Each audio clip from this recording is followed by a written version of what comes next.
Hello दोस्तों, welcome to story fan. और आज की कहानी है माता का हृदय। यह कहानी बहुत ही प्यारी है और आपको यह कहानी बहुत ही अच्छी लगेगी, यह मेरा विश्वास है। तो चलिए कहानी शुरू करते हैं। माधवी के पति की मृत्यु 22 साल पहले ही हो चुकी थी। उसके पास कोई धन दौलत नहीं थी और संपत्ति के नाम पर सिर्फ एक बेटा था जो इस वक्त जेल में बंद था। अपने उस घर में वे अकेली पड़ गई थी और उसके आंसू तक पोंछने के लिए कोई नहीं था। माधवी ने बड़े दुख तकलीफ़ों को झेलते हुए अपने बच्चे को पाला पोसा बड़ा किया था।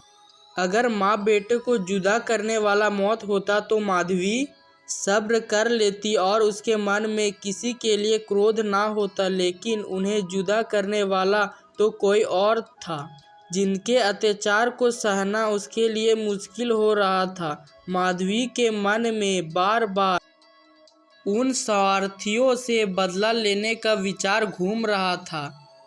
माधवी के लिए उसका बेटा ही सब कुछ था, जिसे देखकर ही उसे जिंदगी में आगे बढ़ने का हौसला मिलता था। माधवी का बेटा सुंदर होने के साथ ही बहुत होनहार भी था। माधवी ने उसकी अच्छी परवरिश की थी।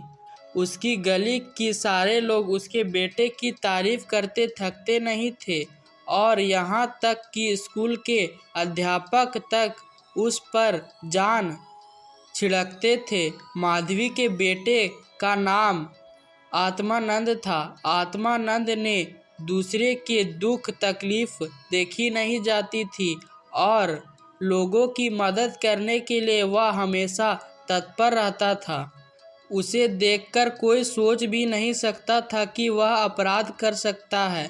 माधवी भी यही सोचकर तड़पते हुए दिन काट रही थी कि आखिर इसका क्या अपराध था।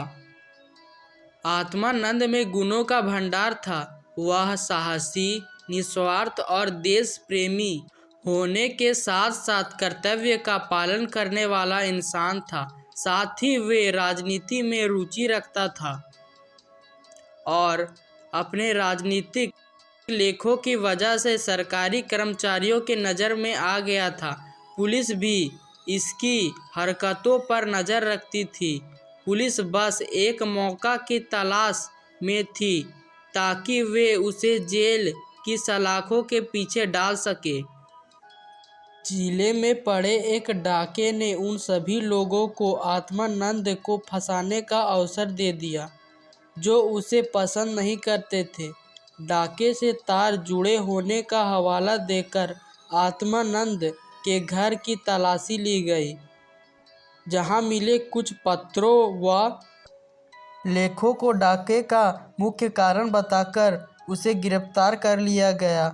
अपने अपराधों को सिद्ध करने के लिए पुलिस ने कुछ और युवकों को भी गिरफ्तार कर लिया और आत्मानंद को गिरोह का मुखिया करार दिया गया, जिसके बाद महीनों तक मुकदमा चला और ना जाने कहां कहां से पुलिस ने ऐसे झूठे गवाह सामने लाकर खड़े कर दिए कि कोर्ट ने आत्मानंद समेत सभी युवकों को दोषी करार दे दिया और 4 साल के कठोर कारावास की सजा सुना दी।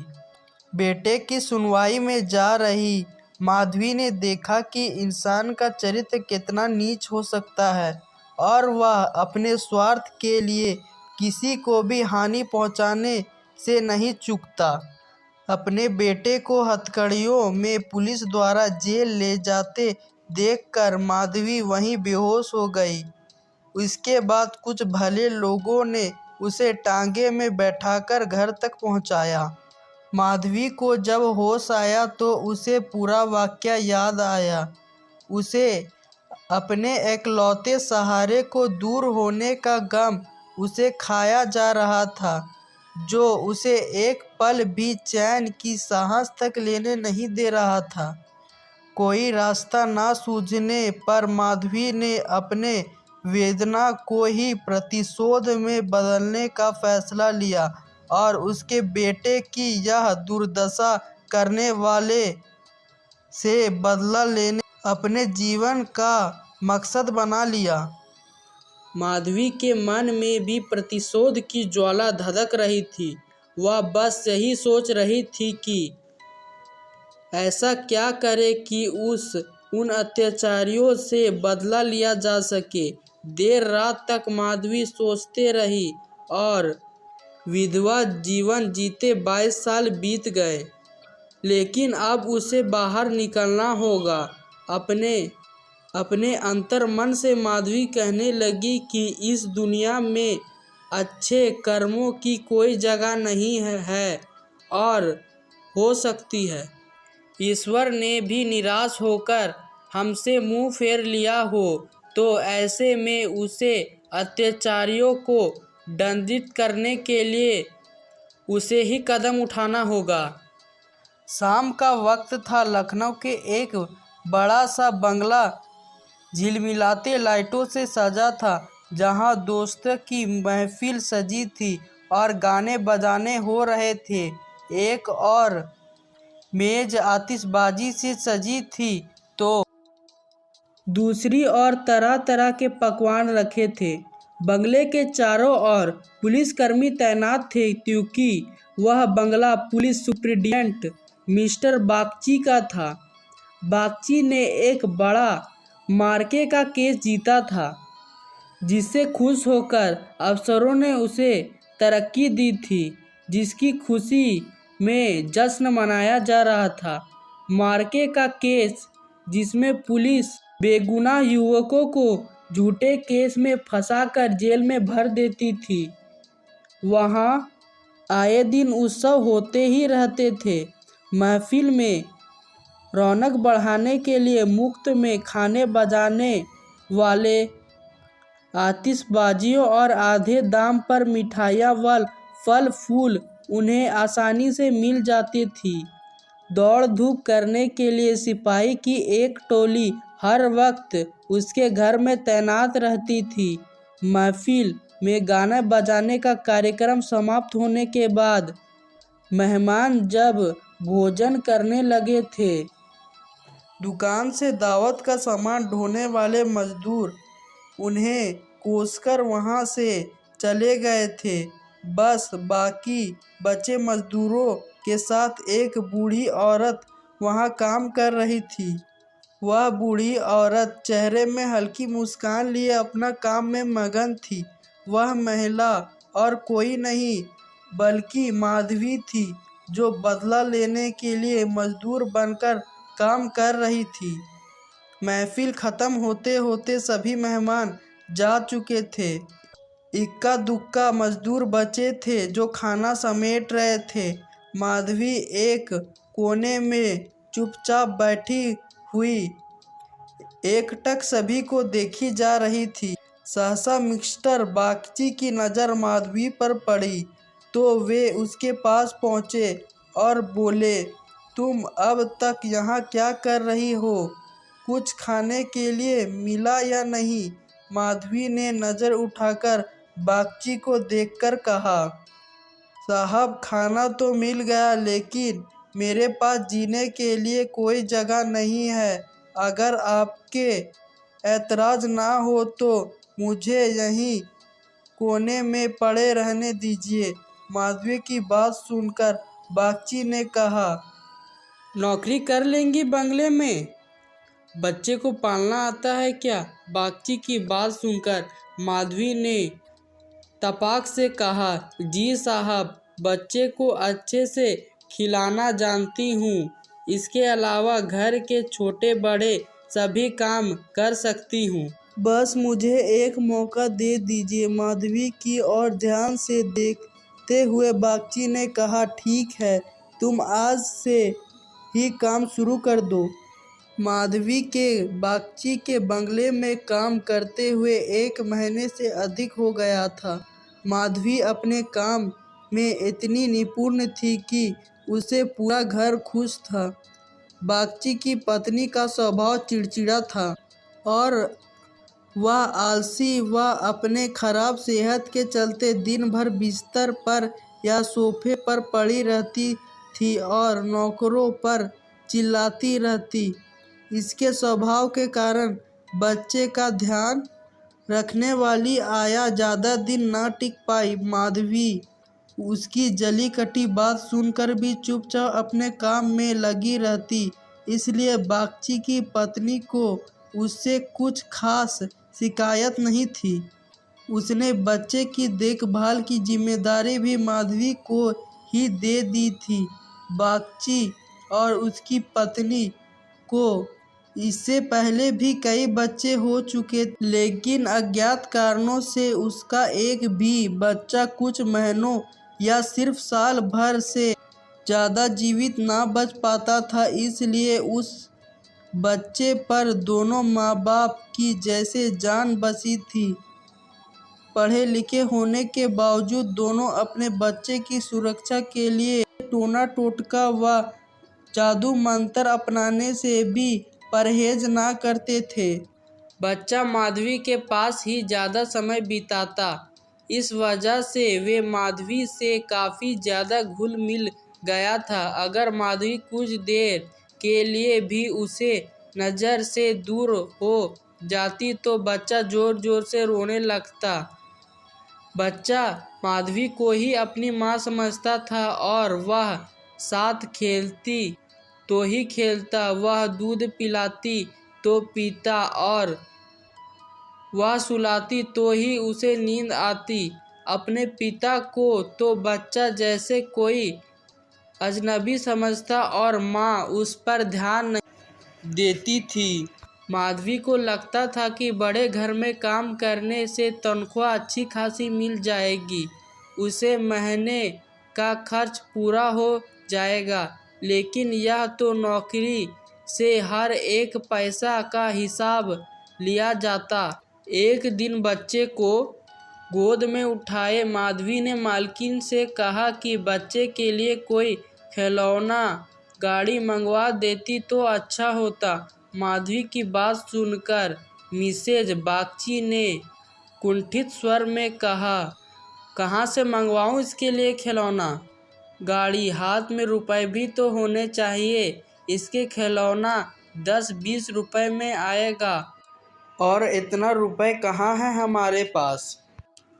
माधवी ने मिसेज बागची को गौर से देखा और कहा, मालकिन खिलौना तो ही है। माधवी की बात सुनकर मिसेज बागची ने कहा, अब तुमसे क्या छुपाना, दरअसल तुम्हारे मालिक की पहली पत्नी से 5 बेटियां हैं जो इलाहाबाद के एक स्कूल में पढ़ रही हैं। पांचों कुंवारी हैं और उसकी पढ़ाई लिखाई और दूसरे खर्च में इनका आधा वेतन चला जाता है।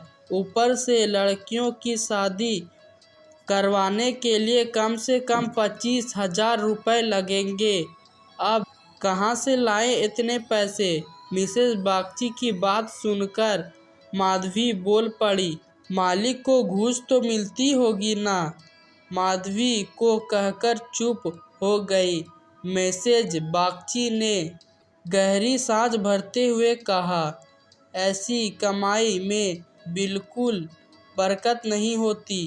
काली कमाई का पैसा एक हाथ आता है तो दूसरी हाथ चला जाता है। जैसे जैसे दिन बीतते जा रहे थे, माधवी का मन में उस बच्चे के लिए स्नेह और भी बढ़ता जा रहा था। कभी कभी बदला लेने की बात याद करती तो वह क्रोध से भर जाती और फिर बच्चे को देखकर शांत हो जाती। वह मिस्टर बागची के परिवार की स्थिति से वाकिफ हो गई थी। कई बार तो वह अपना दर्द भुलाकर उनके परिवार के लिए चिंतित हो जाती और उसके मन में दया से भर जाता। माधवी सोचती रहती, मालिक आखिर 5 बेटियों की शादी कैसे करेंगे? ऊपर से पत्नी बीमार रहती है और बच्चा छोटा है। जरूर उनका परिवार पर अभिशाप है, वरना इतना सब होने के बावजूद कौन दुखी रहता है। कमज़ोर बच्चों के लिए बरसात तो बीमारी लेकर आती है। बरसात में उन्हें अक्सर खांसी, जुखाम और बुखार घेर लेता है। ऐसे ही बरसात में माधवी एक दिन उसके काम से अपने घर चली गई। पीछे से बच्चे ने रो रो कर पूरा घर अपने सर पर उठा लिया। कुछ देर गोद में उठाने के बाद मिसेस बागची ने एक नौकर को उसे टहलाने के लिए सौंप दिया। कुछ देर आंगन में घुमाने के बाद नौकर ने बच्चे को हरी घास में बैठा दिया। बारिश के पानी से ज़मीन गीली थी और बच्चा ऐसे ही घंटे तक पानी में खेलता रहा। वह नौकर दूसरे नौकर के साथ गप्पे हाँकने में मस्त हो गया। काफ़ी देर बाद जब नौकर को ध्यान आया तो वह बच्चे को फटाफट भीतर ले गया और उसके कपड़े बदलवाए। शाम होते ही जुखाम से बच्चे की नाक बहने लगी और खांसी से गले में आवाज़ आने लगी। देर शाम जब माधवी बंगले में पहुंची तो बच्चे की हालत देखकर उसका कलेजा फट गया। वह बच्चे को लेकर तुरंत मालकिन के पास पहुंची और कहा, देखो जरा बच्चे को क्या हाल हो गया है, कहीं इसे सर्दी तो नहीं लग गई। बच्चे की हालत देखकर मालकिन भी हक्का बक्का रह गई, क्योंकि वह ऐसा मंजर पहले भी देख चुकी थी। मिसेज बागची ने तुरंत नौकरों से अलाव जलाने को कहा। मिसेज बागची और माधवी दोनों पूरी रात बच्चे को ठीक करने में जुटी रही। दोनों की आंखों से नींद जैसे कोसों दूर थी। ऐसे में सवेरा कब हो गया दोनों को पता ही ना चला। मिस्टर बागची ने जैसे ही बच्चे की बीमार होने की खबर मिली, वह डॉक्टर को लेकर सीधा घर पहुंचे। 3 दिनों में बच्चे की हालत में सुधार आने लगा, लेकिन वह काफ़ी कमज़ोर हो गया था। बच्चे का ख्याल रखने में माधवी ने दिन रात एक कर दिए। यह वही माधवी थी जो परिवार का विनाश करने की कल्पना लिए उसके घर में आई थी और आज उसी घर के चिराग को सलामती के लिए दिन में हजारों बार ईश्वर से दुआ मांगती रहती। शायद माधवी की दुआओं का ही असर था कि बच्चे की सेहत धीरे धीरे सुधरने लगी।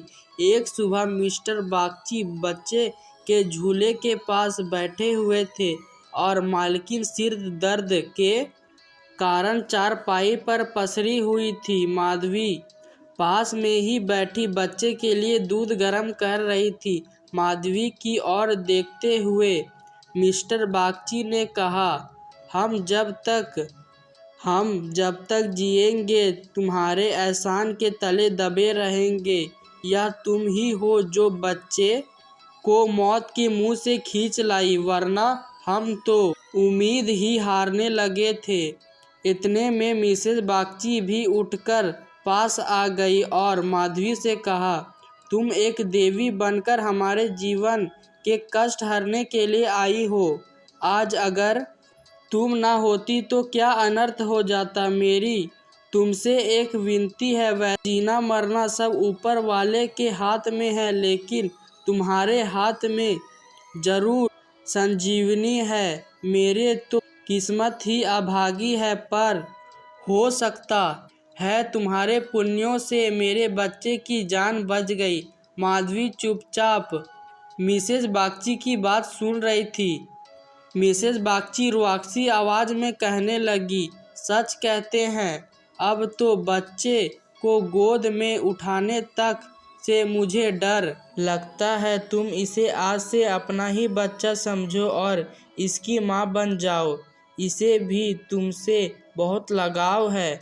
तुम इसे अपने साथ अपने घर ले जाओ और वहीं उसकी परवरिश करो जब तक यह तुम्हारी गोद में रहे, हमें चिंता ना रहेगी। मिसेज बागची की बात सुनकर माधवी ने कहा, मालकिन क्यों ऐसे बुरे वचन मन में ले रही हो। बच्चे के हालात में सुधार हो गया है और देखना भगवान की इच्छा से सब कुशल मंगल होगा।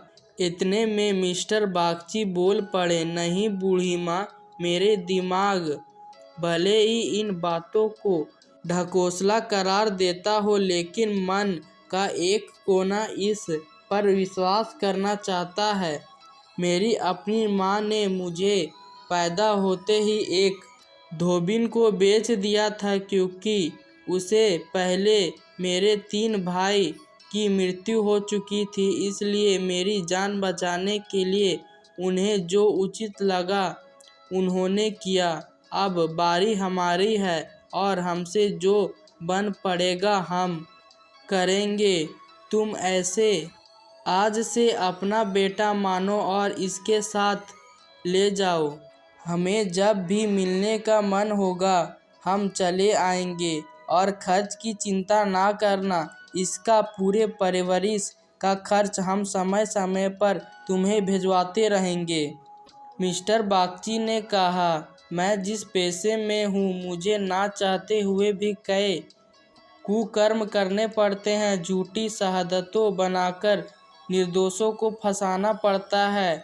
उनकी और उनके परिवारों की ना जाने कितनी बद्दुआएं मेरे सर पर है। मैं जानता हूँ कि बुराई का फल कभी अच्छा नहीं होता, लेकिन मैं लोभ में आ जाता हूँ। अगर मैं यह सब ना करूँ तो नालायक करार देकर निकाल दिया जाऊँगा।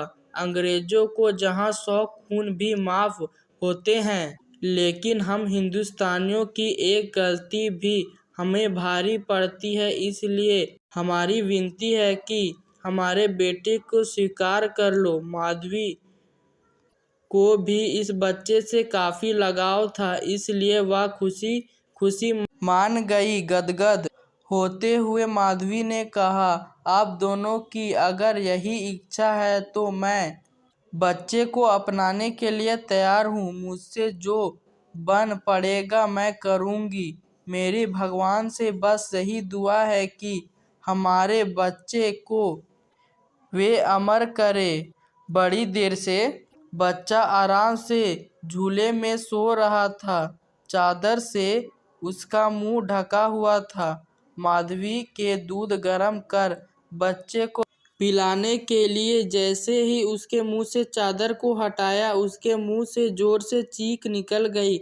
बच्चे का शरीर पूरी तरह ठंडा हो चुका था, चेहरा पीला पड़ चुका था। माधवी ने जल्दी से बच्चे को गोद में उठा लिया, सीने से चिपका लिया और जोर जोर से रोने लगी। बालक सभी को छोड़कर भगवान के पास जा चुका था। दिन भर पूरे घर में मातम पसरा रहा और रोग की चीख पुकार से जैसे पूरा घर कौंध गया हो।